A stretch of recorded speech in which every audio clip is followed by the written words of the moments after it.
Hello friends, today I would like to share a story passed down to me from my ancestors. As horribly cliched as that line may appear at first, please, hear me out. You see, like many, I have Scottish heritage and have thus heard tales of the vicious man-eating kelpies, or the gruesome red-capped pixies that were believed to haunt the remote areas of Scotland up until the recent past.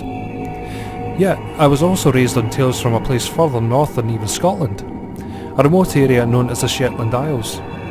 Although belonging to Britain, the islands have long seen itself as a unique place, which is, in many ways, as Norse as it is British, the result of Viking settlement in days of old. It was from these Norse warriors that the Shetland Isles gained the Trows, a creature not unlike the troll of legend, but often confused with a goblin or troublesome imp.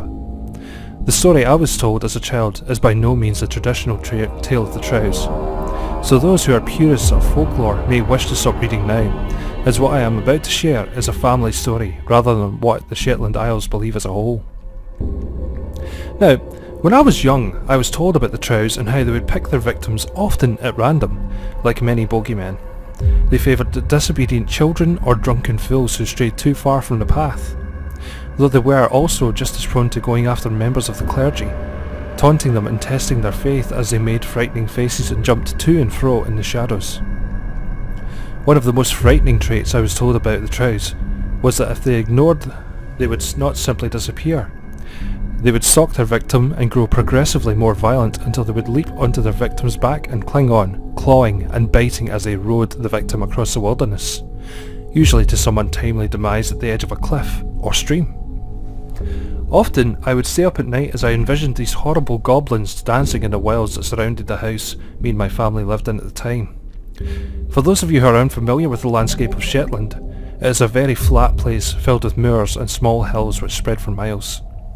Most of the land was still as wild as it was when the Vikings first set foot in the isle, and as such, a child's imagination truly went wild.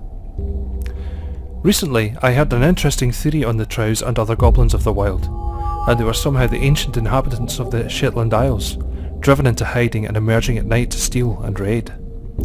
This idea was almost as fascinating as the fairy folk themselves, and although I have outgrown my childhood fear of Trows, I will always remain amazed by the stories.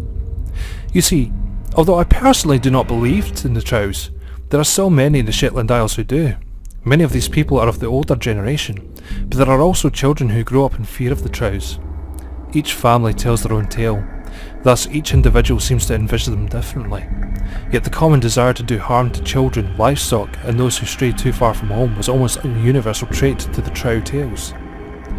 Shortly before I left the Shetland Isles to move to my current residence, I witnessed a startling display of how little some things have changed over the centuries as two women sat and talked about a family whose daughter had been awoken at night to ugly figures pelting mud at her window, a trick often used by Trows to terrorise their victims.